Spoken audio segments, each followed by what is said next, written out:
हमें सुखी नहीं होना है, क्योंकि वस्तु व्यक्ति स्थान के द्वारा जो आपको सुख लग रहा है वो आपका माना हुआ है नहीं। सुख तो प्रभु के नाम में, प्रभु के रूप में, प्रभु की लीला में, प्रभु के धाम में, प्रभु की सेवा में, प्रभु के जनों के संग में, इसमें जो सुख होगा तो इसमें भी राग होगा, पर ये राग अनुराग होगा। जैसे भगवान कपिल देव जी महाराज माता देवहूति जी को कहते हैं कि हे मां, संसार में जो आसक्ति की जाती है वही बंधन का कारण होता है, और जो संत महापुरुषों से आसक्ति की जाती है वो मोक्ष का खुला हुआ द्वार है।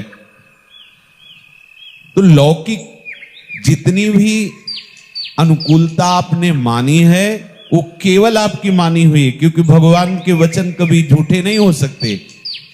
भगवान सत्य संकल्प हैं, सच्चिदानंद रूपाय हैं।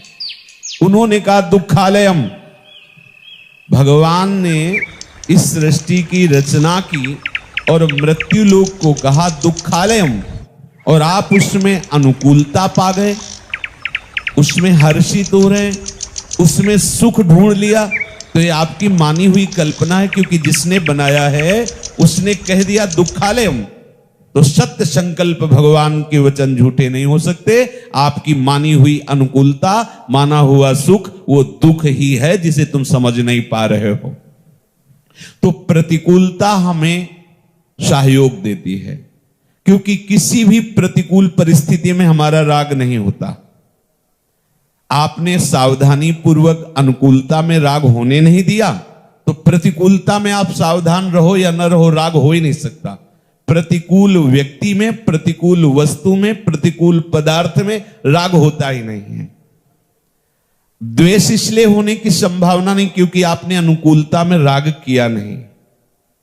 प्रतिकूल परिस्थिति जब आती है तो भक्त एकदम प्रभु में एकाग्र हो जाता है, क्योंकि उसका दूसरा कोई आश्रय नहीं।